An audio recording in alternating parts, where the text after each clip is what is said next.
Time for business with Brian Quinn. Starting in the US, in fact, lawmakers delivering a resounding rebuke to one of Donald Trump's signature trade policies. Stuart, the U.S. House of Representatives passed a resolution on Wednesday aimed at undoing Trump's tariffs, specifically those levied on goods coming from Canada. Tariffs are taxes on imports. They're paid by the American firms doing the importing. And according to the U.S. Constitution, the power of taxation is reserved for Congress and not the president. Trump has been using an obscure law from 1977 to justify his trade intervention, declaring a national emergency over the U.S. fentanyl crisis. Charlotte Lamb has the details. On this vote, the yeas are 219 and the nays are 211. A largely symbolic vote, but a rare rebuke to the Trump administration.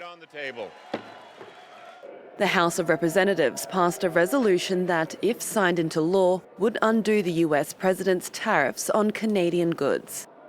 6 Republicans crossed party lines to back the bill, despite a warning from Donald Trump himself. Any Republican in the House or the Senate that votes against tariffs will seriously suffer the consequences come election time.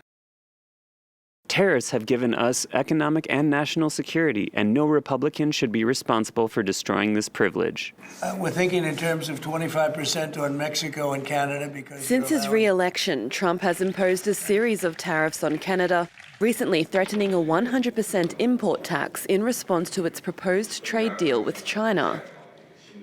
But Canada isn't alone. Thanks to Trump's broader global tariff war, US customs collections surged in January, reaching nearly $30 billion and pushing year-to-date revenues to $124 billion, up 304% from the same period in 2025. The bill now heads to the US Senate, where Republicans hold the majority. Even if approved, it faces a likely presidential veto. This as the Supreme Court is set to rule on the constitutionality of Trump's tariffs. With markets unsettled and consumers facing higher prices, the central questions remain. Does the president have the authority, and when will the court decide? Now, next, European leaders are meeting today in Belgium, trying to chart a way forward for the bloc's economy amid an increasingly unpredictable trade environment. Well, those EU leaders are gathering at a 16th century Belgian castle to discuss the bloc's place in what Commission President Ursula von der Leyen calls a new global economy. Their top goal to make the EU more competitive, particularly in the face of US tariffs and Chinese industrial overcapacity.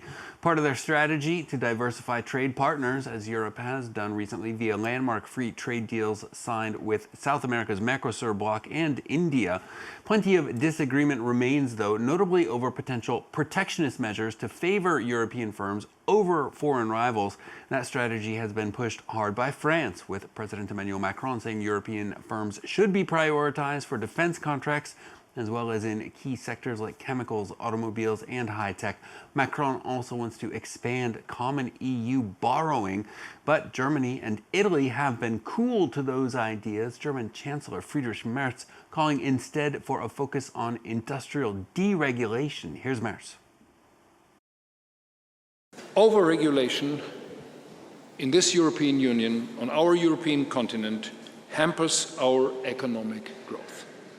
It makes the EU less attractive for investment, and therefore we call for a true deregulation mindset. And we're going to wrap up business with a check on the markets. How they're shaping up. It's a mixed picture for Asian indexes on Thursday as investors digest the latest stronger than expected U.S. jobs report. That is providing some overall optimism on the global economy. The Nikkei in Tokyo briefly topped the 58,000 mark for the first time ever. It gave up those gains, though, to end the day just slightly lower. SoftBank shares, though, closing up around 2.4% as the Japanese tech fund reported a $2.4 billion quarterly gain tied to its OpenAI investment. The Kospi in Seoul, meanwhile, up more than 3% as a global rally in chip maker stocks lifts Korean firms like SK Hynix and Samsung. Samsung gained nearly 6.5% on the day. Here in Europe, markets opened higher ahead of new earnings reports due out Thursday from companies like Siemens, L'Oreal, and Mercedes-Benz. New data out of the UK shows the British economy just barely squeaking out 0.1% in GDP growth for the final quarter of 2025. That's lower than expected. The FTSE in London, though, up 0.5% at the open. French luxury giant Hermes up 3% at the open amid a 9.8% jump in fourth quarter revenues. The CAC 40 here in Paris up 1.1% at the open. And we will be keeping a close eye on all those earnings reports coming out throughout the day here on France 24. Stuart. Thank you very much, Brian Quinn, with the business.